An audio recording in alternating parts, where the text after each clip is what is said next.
I'm in a season of my life where it's more challenging for me. I'm a guy that's usually hovering somewhere around an 8. And the last couple of months has just been really challenging. So I would say I'm at a strong 6. Yoga, meditation, talk therapy has been huge for me in this season of my life. I am whole, I am full, I am abundant. I am whole, I am full, I am abundant. I am whole, I am full, I am abundant. Affirmations are huge. They're so powerful because you have to approach success and failure the same. If you want to stay healthy, you have to know who you are and you have to speak that over your life. There are some seasons that you're on the mountaintop and there are some seasons you're in the valley. And so this is one of those seasons where it's been challenging and new things are thrown at me and I'm learning new ways of coping and dealing and overcoming.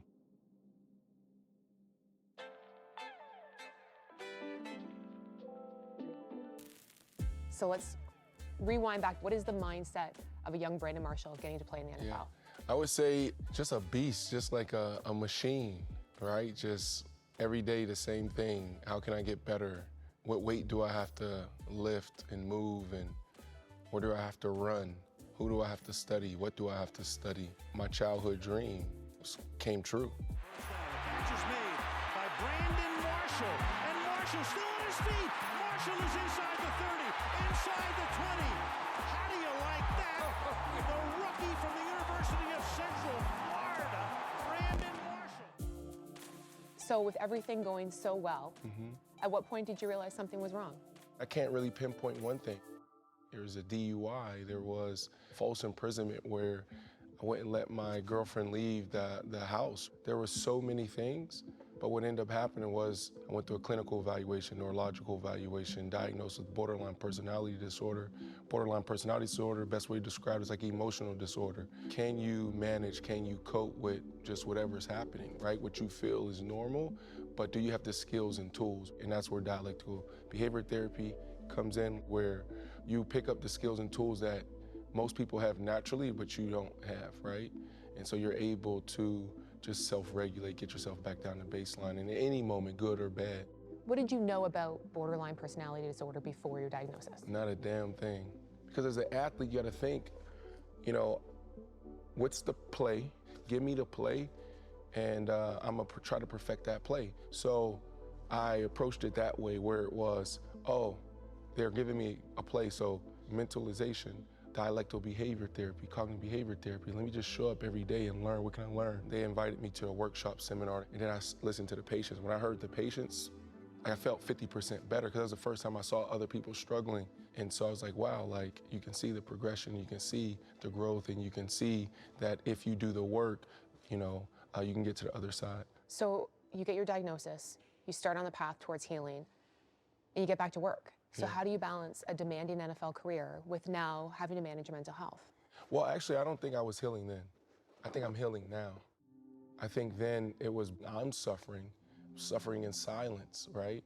You know, because all the stuff that you can see and read about myself or other people that may be in the news, that's just the tip of the iceberg. What else is going on behind the closed doors?